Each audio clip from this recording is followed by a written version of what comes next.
10 ലക്ഷം രൂപയുടെ സ്വർണം മോഷ്ടിച്ച് പോലീസ്, നാണക്കേട്. 2026 ഫെബ്രുവരിയിൽ പോലീസിന്റെ രഹസ്യാന്വേഷണ വിഭാഗം ഒരു റിപ്പോർട്ട് തയ്യാറാക്കുന്നു. 2025 കൊണ്ടോട്ടി പോലീസ് സ്റ്റേഷനിൽ നിന്നും 10 ലക്ഷം രൂപയുടെ സ്വർണം കാണാതായിരിക്കുന്നു. അതിൻ്റെ വിശദാംശങ്ങൾ അന്വേഷിക്കണം എന്നായിരുന്നു ഈ വർഷം ഫെബ്രുവരിയിൽ പോലീസിന്റെ രഹസ്യാന്വേഷണ വിഭാഗം അഥവാ ഇന്റലിജൻസ് തയ്യാറാക്കിയ റിപ്പോർട്ട്. അതിൻ്റെ അടിസ്ഥാനത്തിൽ മലപ്പുറം ഡിവൈഎസ്പി സുഭാഷ് ബാബുവിന്റെ നേതൃത്വത്തിൽ ഒരു പ്രത്യേക അന്വേഷണ സംഘം രൂപീകരിച്ചുകൊണ്ട് അന്വേഷണം ആരംഭിച്ചു. കൊണ്ടോട്ടി പോലീസ് സ്റ്റേഷനിൽ സൂക്ഷിച്ചിരുന്ന 10 ലക്ഷം രൂപയുടെ സ്വർണ്ണാഭരണമാണ് നഷ്ടപ്പെട്ടിരിക്കുന്നത്. അങ്ങനെയാണ് ഇന്റലിജൻസ് റിപ്പോർട്ടിലുള്ളത്. ഇതാരാണ് എടുത്തത്, എങ്ങനെയാണ് എടുത്തത് എന്നതിനെ സംബന്ധിച്ചുള്ള അന്വേഷണം ഏതാണ്ട് അവസാന ഘട്ടത്തിലേക്ക് എത്തിയിരിക്കുന്നു. പ്രതി ആരുമല്ല, പ്രതി പോലീസ് തന്നെയാണ്. അതായത് മുൻ കരിപ്പൂർ സ്റ്റേഷൻ ഹൗസ് ഓഫീസറായിട്ടുള്ള അബ്ബാസ് അലിയാണ് ഈ സ്വർണം മോഷ്ടിച്ചിരിക്കുന്നത് എന്നാണ് ഇപ്പോഴത്തെ കണ്ടെത്തൽ. എങ്ങനെയാണ് ഈ 10 ലക്ഷം രൂപയുടെ സ്വർണം പോലീസ് സ്റ്റേഷനിൽ വന്നത് എന്ന് നമുക്ക് പരിശോധിക്കാം.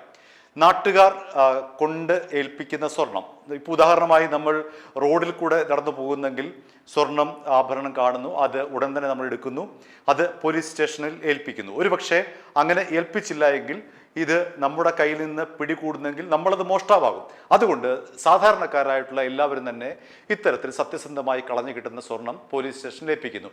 അങ്ങനെ കിട്ടിയ ഒരു വിഭാഗം സ്വർണം പിന്നീട് കരിപ്പൂർ വിമാനത്താവളത്തിൽ നിന്നും കള്ളക്കടത്തായി കൊണ്ടുള്ള സ്വർണം പിടിച്ചത് ആ കരിപ്പൂർ സ്റ്റേഷനിൽ സൂക്ഷിച്ചിരുന്നു. അങ്ങനെ 4 പവന്റെ ഒരു മാല, ബ്രേസ്ലെറ്റ്, ചെറിയൊരു മാല, കമ്മൽ, മോതിരം, ഇങ്ങനെ 5 തരത്തിലെ സ്വർണ്ണാഭരണങ്ങളാണ് ഈ പോലീസ് സ്റ്റേഷനിൽ സൂക്ഷിച്ചിരുന്നത്. ഇത് 2025 കാണാതായി എന്നാണ് ഈ വർഷം ഫെബ്രുവരിയിൽ ഇന്റലിജൻസ് തയ്യാറാക്കിയ റിപ്പോർട്ടിൽ പറയുന്നത്. അങ്ങനെ അന്വേഷിച്ചപ്പോൾ കള്ളൻ കപ്പലിൽ തന്നെയാണ്, അതായത് കരിപ്പൂരിലെ മുൻ SHO ആയിട്ടുള്ള അബ്ബാസ് അലിയാണ് ഈ സ്വർണം മോഷ്ടിച്ചത് എന്ന് കണ്ടെത്തിയിരിക്കുന്നു. അബ്ബാസ് അലി നേരത്തെ തന്നെ സസ്പെൻഷനിലായ ആളാണ്. അദ്ദേഹത്തിന് ലഹരി കടത്തുമായി ബന്ധമുണ്ട് എന്നാരോപിച്ച് നേരത്തെ തന്നെ അബ്ബാസ് അലിയെ സസ്പെൻഡ് ചെയ്തിരുന്നു. ആ അബ്ബാസ് അലിയാണ് തിരികെ സർവീസിൽ കയറി ഇത്തരത്തിൽ അവിടെ സൂക്ഷിച്ചിരുന്ന, സ്റ്റേഷനിൽ സൂക്ഷിച്ചിരുന്ന ഈ 10 ലക്ഷം രൂപ വില വരുന്ന 5 തരത്തിലെ ആഭരണങ്ങൾ മോഷ്ടിച്ചത്. അബ്ബാസ് അലിയെ അന്വേഷണ സംഘം വിളിച്ചു വരുത്തുന്നു. എന്താണ് സംഭവം എന്ന് വിശദമായി ചോദിക്കുന്നു.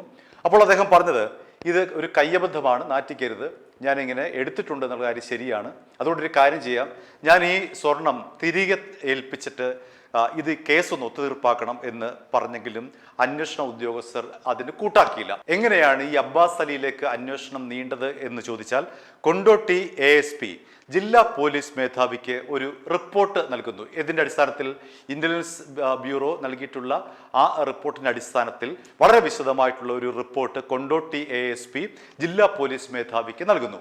അങ്ങനെ ജില്ലാ പോലീസ് മേധാവിയാണ് പുതിയ അന്വേഷണ സംഘത്തെ നിയമിച്ചത്. മലപ്പുറം DYSP സുഭാഷ് ബാബു അധ്യക്ഷനായിട്ടുള്ള നേതൃത്വം നൽകുന്ന ഒരു അന്വേഷണ സംഘം. ആ അന്വേഷണ സംഘമാണ് ഈ പറയുന്ന അബ്ബാസ് അലിയിലേക്ക് അന്വേഷണം കൊണ്ടെത്തിച്ചത്.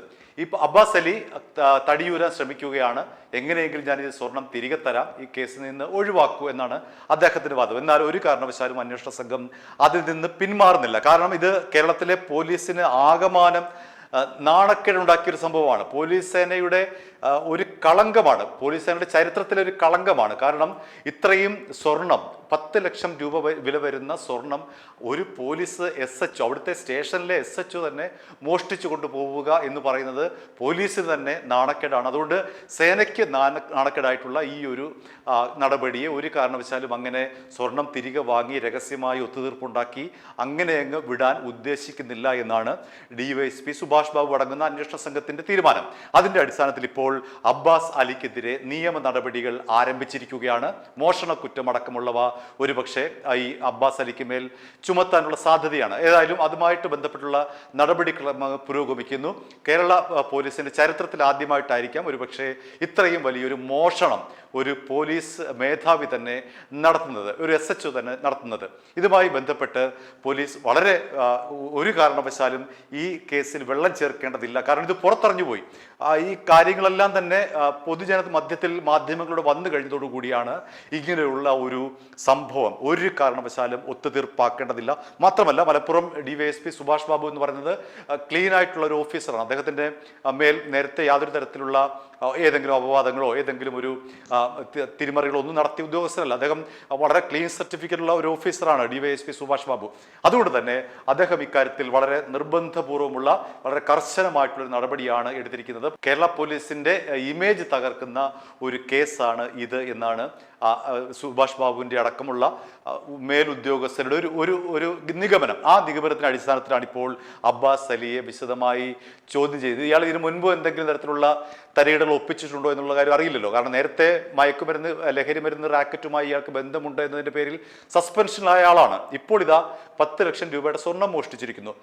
അതുപോലെ തന്നെ ഇയാൾക്ക് മറ്റെന്തെങ്കിലും ഇയാളുടെ സർവീസ് കാലത്ത് മറ്റെന്തെങ്കിലും തരത്തിലുള്ള ക്രമക്കേടുകൾ നടത്തിയിട്ടുണ്ടോ എന്നുള്ള അന്വേഷണത്തിലാണ് ഇപ്പോൾ ഈ പ്രത്യേക അന്വേഷണ സംഘം, അതായത് മലപ്പുറം DYSP ആയിട്ടുള്ള സുഭാഷ് ബാബുവിന്റെ നേതൃത്വത്തിലുള്ള പ്രത്യേക അന്വേഷണ സംഘം ഈ അബ്ബാസ് അലിക്ക് നേരത്തെ എന്തെങ്കിലും തരത്തിലുള്ള ഈ പറയുന്ന പോലെ ഏതെങ്കിലും തിരിമറി നടത്തിയിട്ടുള്ള ചരിത്രമുണ്ടോ എന്ന് പരിശോധിക്കുന്നു. മാത്രമല്ല, ഇയാളെ ഇപ്പോൾ സസ്പെൻഡ് ചെയ്തിരിക്കുകയാണ്. ഇപ്പോൾ സർവീസിലില്ല ഇയാൾ. ഇതിപ്പോൾ രണ്ടാമത്തെ സസ്പെൻഷനാണ്. ആദ്യത്തെ സസ്പെൻഷൻ നേരത്തെ പറഞ്ഞതുപോലെ ലഹരി സംഘവുമായിട്ടുള്ള ബന്ധത്തിന്റെ അടിസ്ഥാനത്തിലാണ് സസ്പെൻഡ് ചെയ്തിരിക്കുന്നത്. ഇതിപ്പോൾ രണ്ടാമത്തെ സസ്പെൻഷനാണ്.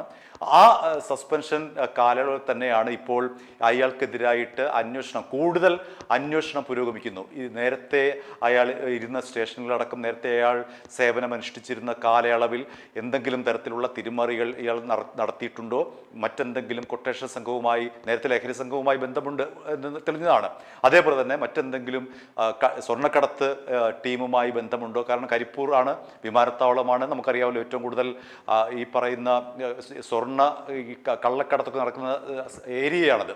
അതുകൊണ്ട് കൂടുതൽ ഇയാൾക്ക് ഇത്തരം സ്വർണം പൊട്ടിക്കൽ ടീമുമായി ബന്ധമുണ്ടോ എന്നതിനെ സംബന്ധിച്ചൊക്കെ വളരെ വിശദമായി തന്നെ അന്വേഷിക്കുന്നു. എന്ത് തന്നെയായാലും പോലീസ് സേനയ്ക്ക് നാണക്കേടായിട്ടുള്ള ഈ ഒരു കേസ്, അതിൻ്റെ പരിസമാപ്തി എന്ന് പറയുന്നത് ആരാണോ മോഷ്ടിച്ചത് അയാളെ കൃത്യമായി തന്നെ നിയമത്തിന് മുന്നിലെത്തി മാതൃകാപരമായി ശിക്ഷിക്കുക എന്നുള്ളതാണ്.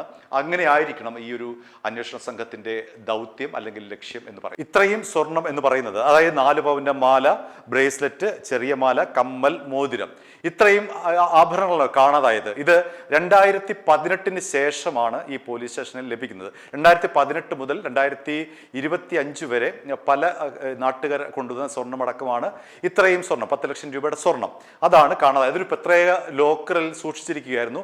അവിടെ നിന്നാണ് അബ്ബാസ് അലി ഇത് അടിച്ചു മാറ്റിയത്. പക്ഷെ അദ്ദേഹം പറയുന്നു ഇത് അബദ്ധത്തിൽ സംഭവിച്ചു പോയതാണ്, ഇതെല്ലാം തന്നെ തിരികെ തരാം, എങ്ങനെയെങ്കിലും ഈ കേസൊന്ന് ഒതുക്കുക എന്നുള്ളതാണ് അദ്ദേഹത്തിന്റെ ആവശ്യം. എന്നാൽ അന്വേഷണ സംഘം ഒരു കാരണവശാലും അത് വിട്ടുവീഴ്ചയ്ക്ക് തയ്യാറല്ല. അന്വേഷണം ശക്തമായി തന്നെ മുന്നോട്ട് പോകും. i2i News, an eye for truth. i2i News subscribe ചെയ്തിട്ടില്ലാത്തവർ ഇപ്പോൾ തന്നെ സബ്സ്ക്രൈബ് ചെയ്യുക. നോട്ടിഫിക്കേഷൻ ലഭിക്കുവാൻ ബെൽ ബട്ടണും അമർത്തുക.